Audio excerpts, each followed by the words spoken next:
Long ago, after the flood of Nu, peace be upon him, his children spread across the earth. His son, Sam, and his descendants traveled to distant lands, settling in regions of fertile valleys and vast deserts. Among them rose a new nation known as Ad, a people unlike any the world had ever seen. The land they inhabited was called Al-Ahqaf, a region of endless golden sands and towering dunes, where the winds whispered secrets of the past.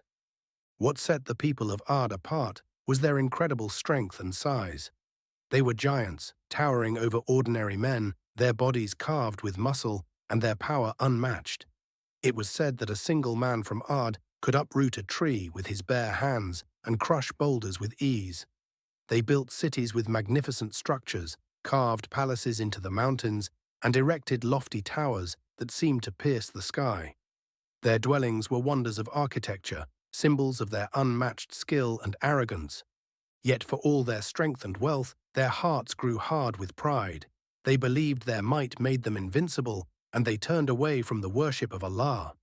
They crafted idols from stone and wood, bowing before the very things they molded with their own hands. They reveled in their power, oppressing the weak, boasting of their dominance, and spreading corruption across the land. The strong preyed upon the weak, and justice faded from their hearts. They mocked the heavens, believing no force could ever challenge them. But Allah, in His mercy, chose from among them a prophet, Hud, peace be upon him. Hud was a man of noble character, humble and wise. From a young age, he stood out for his kindness, his sense of justice, and his unwavering belief in the oneness of Allah.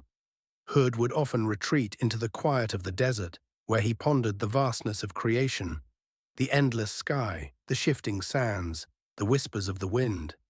In those moments of solitude, his heart connected deeply with his Creator.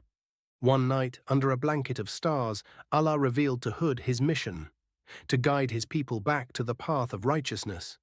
Hud's heart trembled, not out of fear for himself, but for his people. He knew the depth of their pride and the darkness in their hearts. Still, he would not turn away from the task given to him by his Lord. With courage and compassion, Hud stood before his people and called out, "O my people, worship Allah alone. You have no other God but Him. Will you not fear His punishment?" The people laughed, their arrogance blinding them. "Who are you to tell us what to do? We are the strongest of men, and none can stand against us. If your God is so mighty, let Him bring His punishment upon us." But Hud did not falter. Day after day, year after year, he called them to righteousness.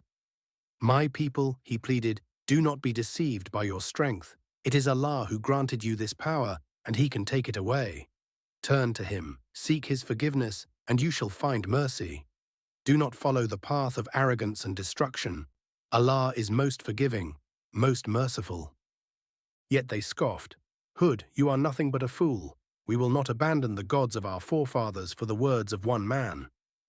They mocked him, hurled insults at him, and turned their backs on his message. Still, Hud persevered. He would walk the streets, warning them of the fate that awaited them if they did not change their ways. "I wish only good for you," he would say, "and my reward is with Allah alone. I do not seek wealth or power. I only wish for your salvation." Their hearts grew darker, and their sins multiplied. They oppressed the weak, plundered the lands, and turned their cities into places of pride and arrogance. They indulged in every pleasure, their laughter echoing through the night, while the cries of the oppressed were silenced by their cruelty. The sky darkened with their deeds, and the earth trembled beneath their feet. Hud watched with a heavy heart, knowing the wrath of Allah would soon descend upon them. One day the signs began. The sky grew eerily still, and a strange silence blanketed the land. The wind, once gentle and warm, turned cold and sharp. The people of Ad grew uneasy, but their pride kept them blind to the warning signs. Then it came. From the horizon, a dark cloud approached, a monstrous swirling storm. The winds roared like the cries of 1,000 beasts, tearing through the land with merciless fury. Hud gathered the believers and warned them, "Prepare yourselves. Allah's punishment is near. Seek refuge with Him, for He alone can save you." For 7 nights and 8 days, the storm raged.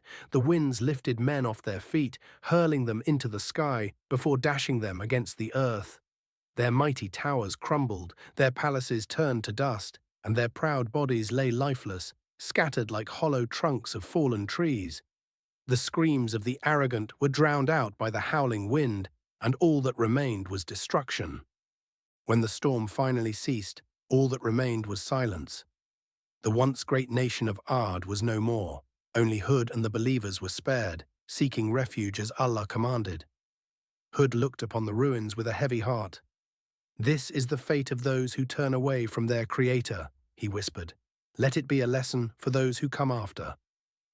The earth was quiet once more, the skies cleared, and the winds softened. Hud and his followers left Al-Ahqaf, moving to safer lands, their hearts filled with gratitude for Allah's mercy and sadness for those who had perished. The story of Hud teaches us that strength and power are gifts from Allah, not reasons for arrogance. True greatness lies in humility, faith, and compassion. And no matter how mighty a people may seem, they cannot stand against the will of the Almighty. Thus the tale of Ad came to an end, a chilling reminder of the consequences of pride and disbelief. But as always, the mercy of Allah endured, and another prophet would rise to guide mankind once again. And so the story continues.